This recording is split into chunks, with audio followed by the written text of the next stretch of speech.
What happens when Hollywood's most legendary tough guy walks into a morning show expecting softballs, only to find himself in the middle of a televised ambush? You're about to find out, and believe me, this wasn't just an interview, it was a standoff.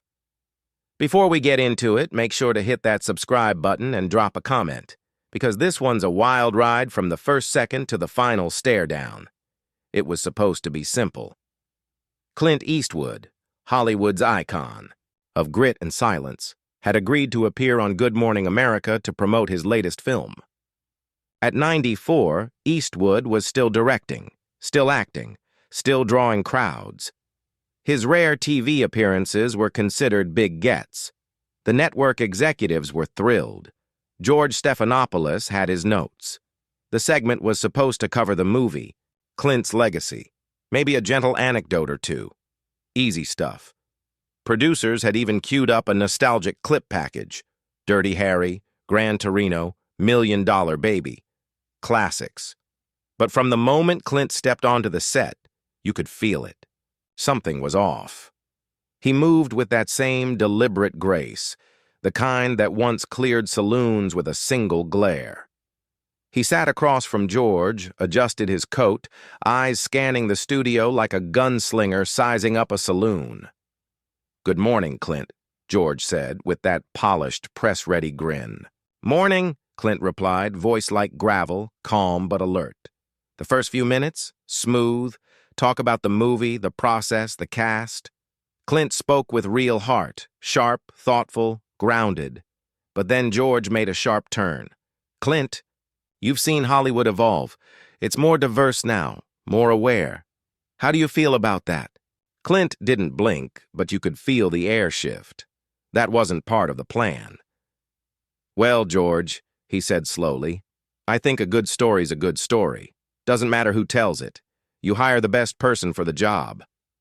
"But don't you think the industry needed to change?" George pressed. "There have always been challenges," Clint replied. "But when politics starts driving storytelling, it's no longer art. It's a message, not a movie." The tension climbed. George leaned in. "Isn't it political to ignore those issues? Doesn't representation matter?" Clint's voice stayed calm, but cut like steel. "I'm not ignoring anything. But making films to check boxes doesn't make them meaningful. It makes them forgettable." The studio grew still, audience shifting, techs looking at producers. Something was happening. "That's easy to say," George pushed, "when you've never had to fight for representation." Clint's eyes narrowed. "Son, I grew up in the Depression. I dug ditches, hauled steel. Nothing was handed to me because of what I looked like. I earned everything through grit, not guilt." "But the industry was closed off," George said. "It wasn't fair." "The industry was brutal for everyone," Clint snapped back. "I was rejected for years. I got bit parts. No one gave a damn about fairness. You either delivered or you didn't." Now the control room was scrambling. Should they cut? Should they roll with it? This wasn't morning fluff. This was a battle. "You're missing the point," George insisted. "There were structural biases." "There's a difference between hard and unfair," Clint said. "Life's not supposed to be easy. Movies aren't therapy. They're stories, raw and real." "You don't think others were locked out?" George asked. "There are always barriers," Clint said, leaning forward.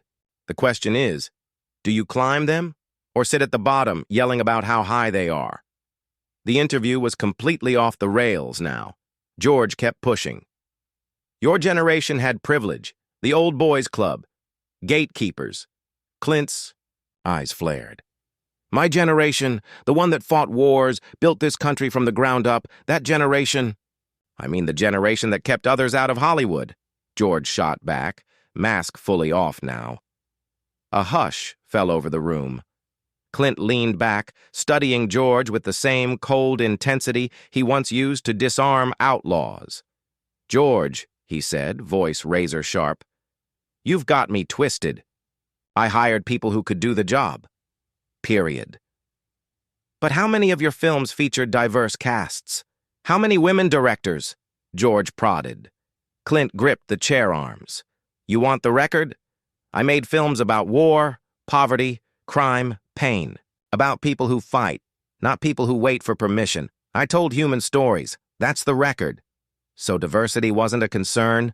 George asked, thinking he had Clint cornered.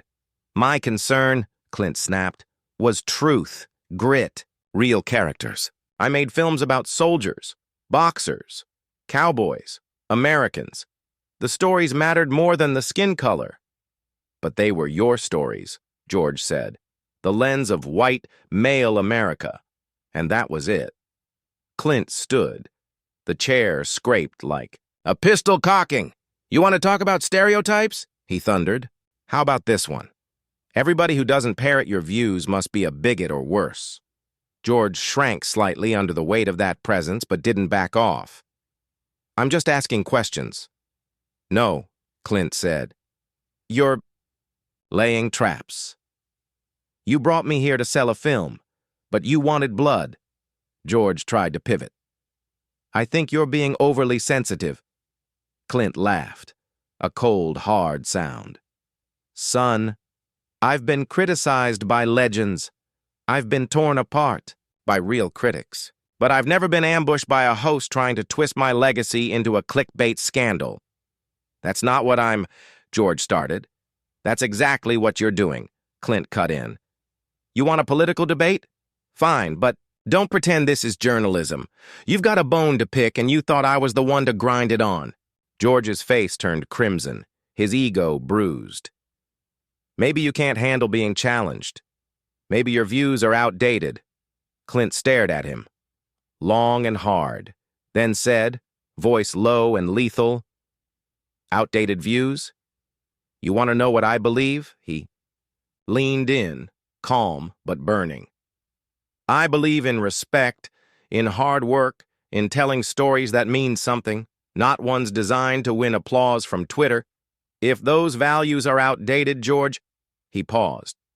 Then I'll wear that badge, with pride. It was supposed to be a routine morning interview, light promotion, a few softball questions, maybe a nostalgic nod to a decades-long career. But what unfolded live on air was anything but routine. It was the kind of moment that scorches itself into television history.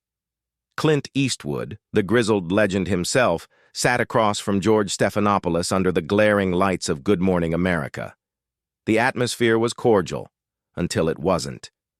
You have to admit, George began, his voice calm but patronizing, that the world has moved on from the simplistic morality of your films. A pause. A blink. Maybe George thought he was about to score points. Maybe he thought he was talking to just another aging actor looking for relevance. But Clint wasn't having it. Simplistic? Eastwood echoed, his voice carrying the weight of 50 years in the industry. You want to talk to me about nuance? He leaned forward, that familiar glint of steel in his eyes. I made a film about a bigot who had to confront his own hatred. I made another about a woman who fought tooth and nail in a man's world, only to be broken by it. I've made stories about guilt, redemption, about the cost of violence and the burden of honor. But I guess none of that counts to you. Because I didn't slap a hashtag on the poster. George cleared his throat, pressing on. But those messages were buried beneath the surface. What people remember is the celebration of a very specific type of masculinity, one that's seen as problematic today. Problematic, Eastwood repeated with a bitter laugh. There it is, the golden word. Everything's problematic. Now. Being strong is problematic. Taking responsibility is problematic. God forbid you protect your family or fight for what's right. The air thickened. Even the producers had gone quiet. The show had spiraled beyond anyone's control. I'm not saying those things are wrong, George tried to say. Just that your films exclude other perspectives. Clint leaned back, jaw tight. I've worked with every kind of actor, every kind of crew.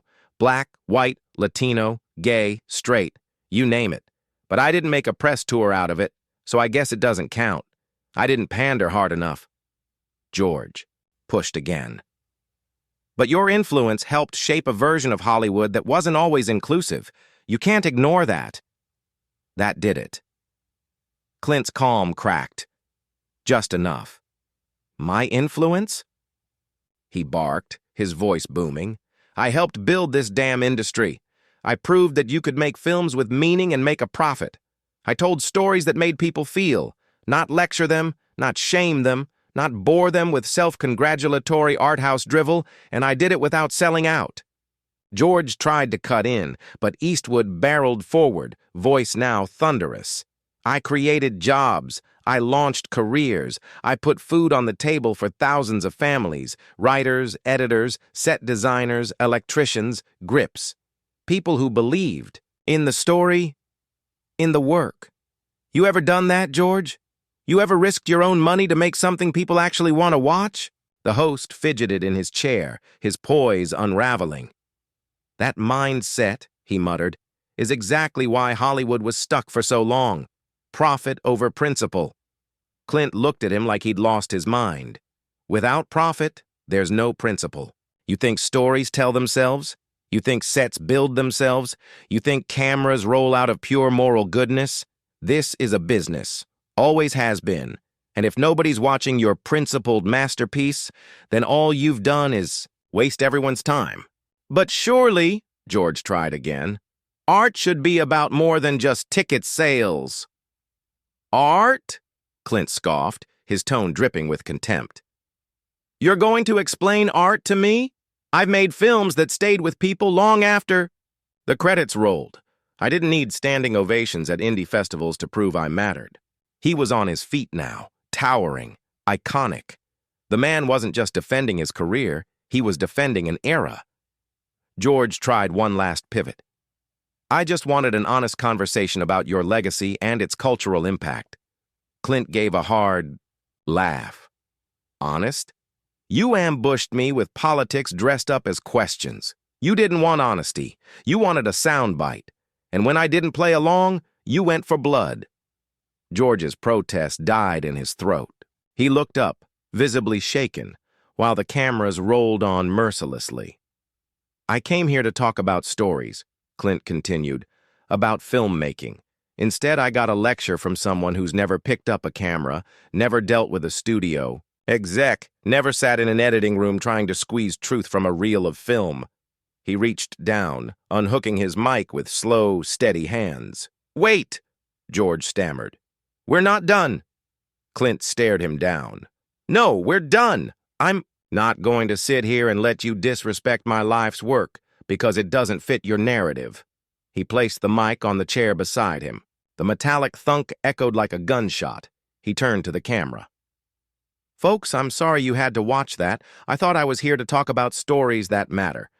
But apparently, if you don't toe the ideological line, none of that matters. Anymore. Not the films, not the work, not the people. George opened his mouth again, but one glare from Eastwood shut him down cold. I've spent my life trying to tell stories people care about. That's all I ever wanted to do. If that's not enough anymore, well, that's not my problem. And just like that, he turned and walked off the set. Slow, steady, proud. No music. No applause. Just the sound of his boots echoing across. The sound stage like the final scene of a Western. Back at the desk, George Stephanopoulos sat frozen, face flushed, his carefully sculpted TV persona now in shambles. The producers and crew stared, stunned and silent. Nobody moved. Nobody spoke. Cameras didn't cut. They just kept rolling, capturing every last second of a moment that would be replayed, remixed, and remembered forever. George had tried to confront a legend and got flattened by one instead. So, was Clint Eastwood justified in walking out on Good Morning America? Or was this just another Hollywood ego refusing to evolve? Tell us in the comments.